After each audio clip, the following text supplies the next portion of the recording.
ओम नमः शिवाय। शिवाय नमः। हर हर महादेव। सबसे पहले विभिन्न आदिनम से जुड़े आप सभी पूज्य संतों का मैं शीश झुकाकर अभिनंदन करता हूं। आज मेरे निवास स्थान पर आपके चरण पड़े हैं, ये मेरे लिए बहुत सौभाग्य की बात है। ये भगवान शिव की कृपा है जिसकी वजह से मुझे एक साथ आप सभी शिव भक्तों के दर्शन करने का मौका मिला है। मुझे इस बात की भी बहुत खुशी है कि कल नए संसद भवन के लोकार्पण के समय आप सभी वहां साक्षात आकर के आशीर्वाद देने वाले हैं। पूज्य संतगण, हम सभी जानते हैं कि हमारे स्वतंत्रता संग्राम में तमिलनाडु की कितनी महत्वपूर्ण भूमिका रही है। वीर मंगई वेलु नाचियार से लेकर मर्द भाइयों तक, सुब्रमण्यम भारती से लेकर नेताजी सुभाष चंद्र बोस के साथ जुड़ने वाले अनेकों तमिल लोगों तक हर युग में तमिलनाडु भारतीय राष्ट्रवाद का गढ़ रहा है। तमिल लोगों के दिल में हमेशा से मां भारती की सेवा की, भारत के कल्याण की भावना रही है। बावजूद इसके ये बहुत दुर्भाग्यपूर्ण है कि भारत की आजादी में तमिल लोगों के योगदान को वो महत्व नहीं दिया गया जो दिया जाना चाहिए था। अब बीजेपी ने इस विषय को प्रमुखता से उठाना शुरू किया है। अब देश के लोगों को भी पता चल रहा है कि महान तमिल परंपरा और राष्ट्रभक्ति के प्रतीक तमिलनाडु के साथ क्या व्यवहार हुआ था।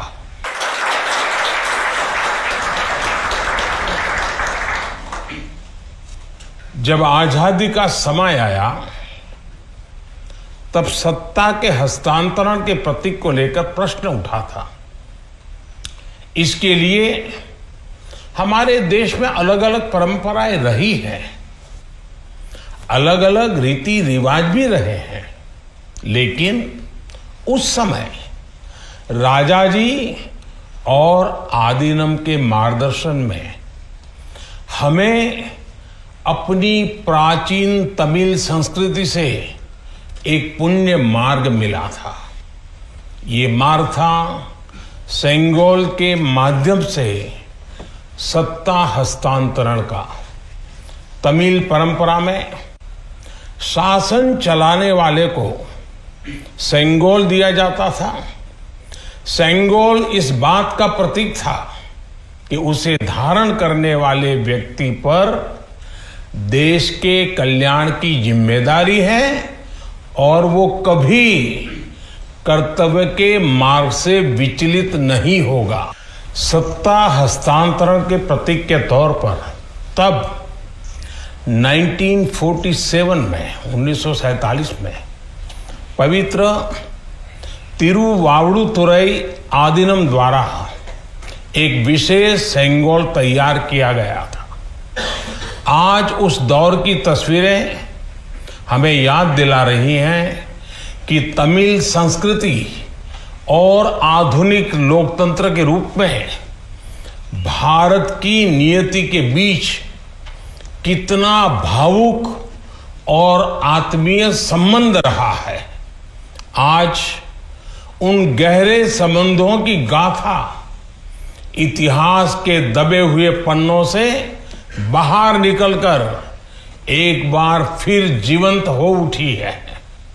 इससे उस समय की घटनाओं को समझने का सही दृष्टिकोण भी मिलता है और इसके साथ ही हमें यह भी पता चलता है कि सत्ता के हस्तांतरण के इस सबसे बड़े प्रतीक के साथ क्या किया गया।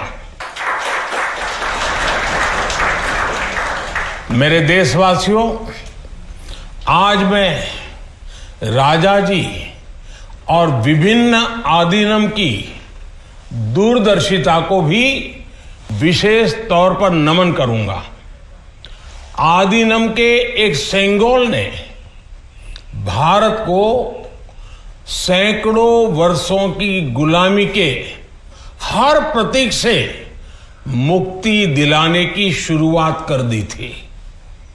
जब भारत की आजादी का प्रथम पल आया, आजादी का प्रथम पल, वो क्षण आया, तो ये सेंगोल ही था जिसने गुलामी से पहले वाले कालखंड और स्वतंत्र भारत के उस पहले पल को आपस में जोड़ दिया था।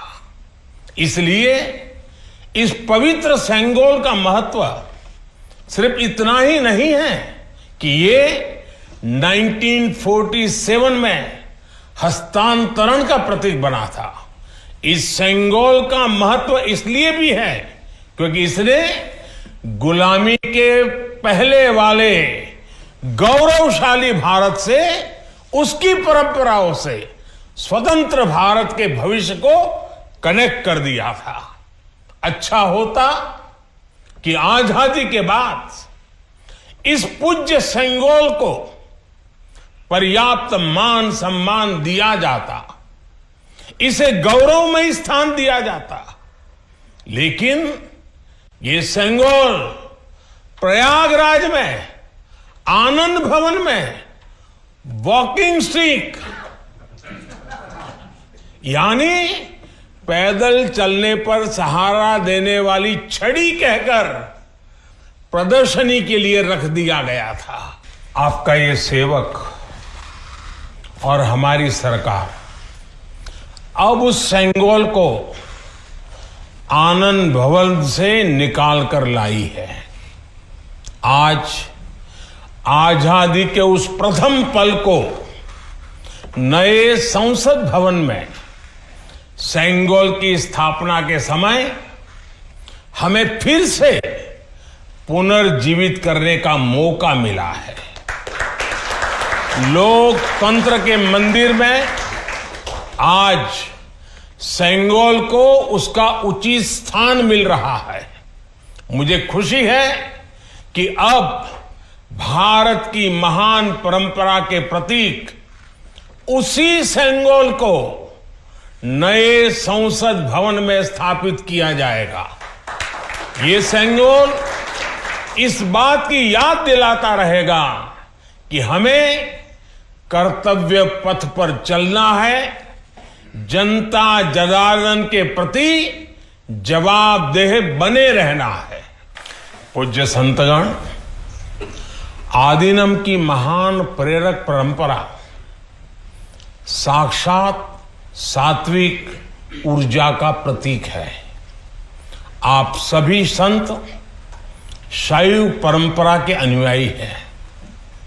आपके दर्शन में जो एक भारत श्रेष्ठ भारत की भावना है, वो स्वयं भारत की एकता और अखंडता का प्रतिबिंब है। आपके कई आदीनम के नामों में ही इसकी झलक मिल जाती है। आपके कुछ आदीनम के नाम में कैलाश का उल्लेख है। ये पवित्र पर्वत तमिलनाडु से बहुत दूर हिमालय में है, फिर भी ये आपके हृदय के करीब है।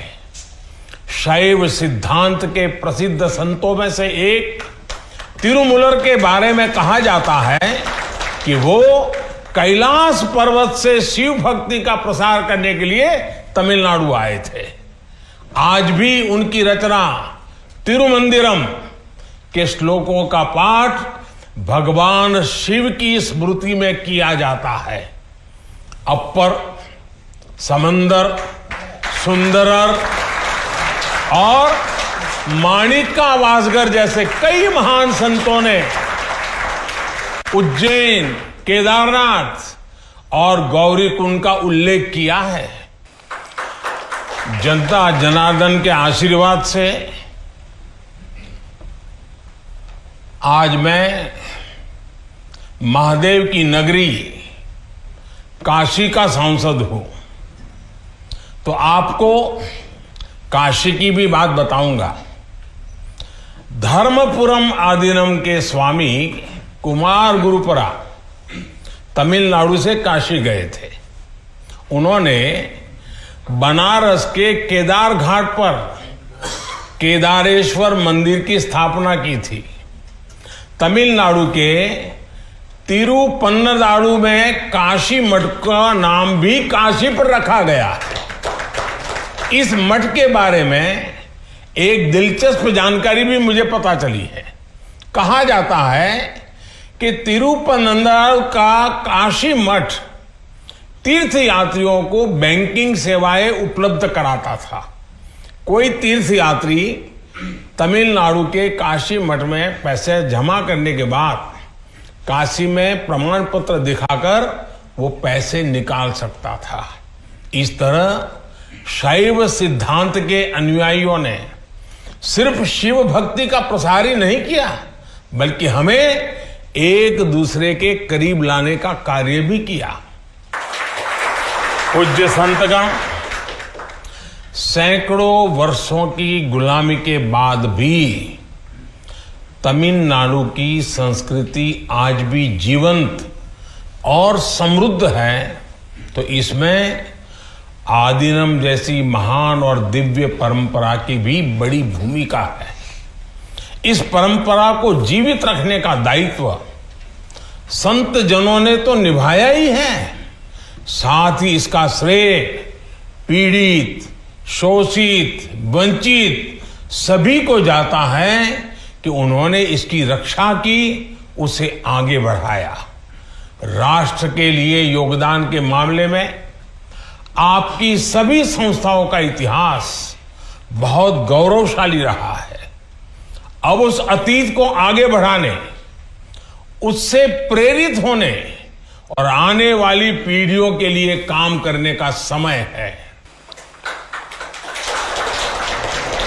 पूज्य संतगण, देश ने अगले 25 वर्षों के लिए कुछ लक्ष्य तय किए हैं।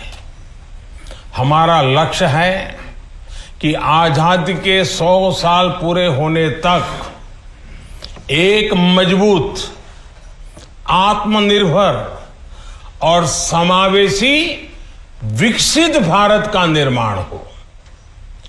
1947 में 1947 में आपकी महत्वपूर्ण भूमिका से कोटि कोटि देशवासी पुनः परिचित हुए हैं।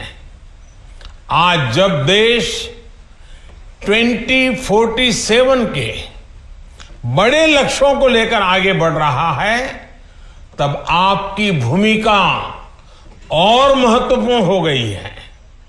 आपकी संस्थाओं ने हमेशा सेवा के मूल्यों को साकार किया है। आपने लोगों को एक दूसरे से जोड़ने का, उनमें समानता का भाव पैदा करने का बड़ा उदाहरण पेश किया है। भारत जितना एकजुट होगा उतना ही मजबूत होगा। इसलिए हमारी प्रगति के रास्ते में रुकावटें पैदा करने वाले तरह तरह की चुनौतियां खड़ी करेंगे, जिन्हें भारत की उन्नति खटकती है। वो सबसे पहले हमारी एकता को ही तोड़ने की कोशिश करेंगे। लेकिन मुझे विश्वास है कि देश को आपकी संस्थाओं से आध्यात्मिकता और सामाजिकता की जो शक्ति मिल रही है, उससे हम हर चुनौती का सामना कर लेंगे। मैं फिर एक बार, आप मेरे यहां पधारे, आप सबने आशीर्वाद दिए, ये मेरा सौभाग्य है। मैं फिर एक बार आप सबका हृदय से आभार व्यक्त करता हूं, आप सबको प्रणाम करता हूं। नए संसद भवन के लोकार्पण के अवसर पर आप सब यहां आए और हमें आशीर्वाद दिया, इससे बड़ा सौभाग्य कोई हो नहीं सकता है। और इसलिए मैं जितना धन्यवाद करूं उतना कम है। फिर एक बार आप सबको प्रणाम करता हूं। ओम नमः शिवाय। वणक्कम।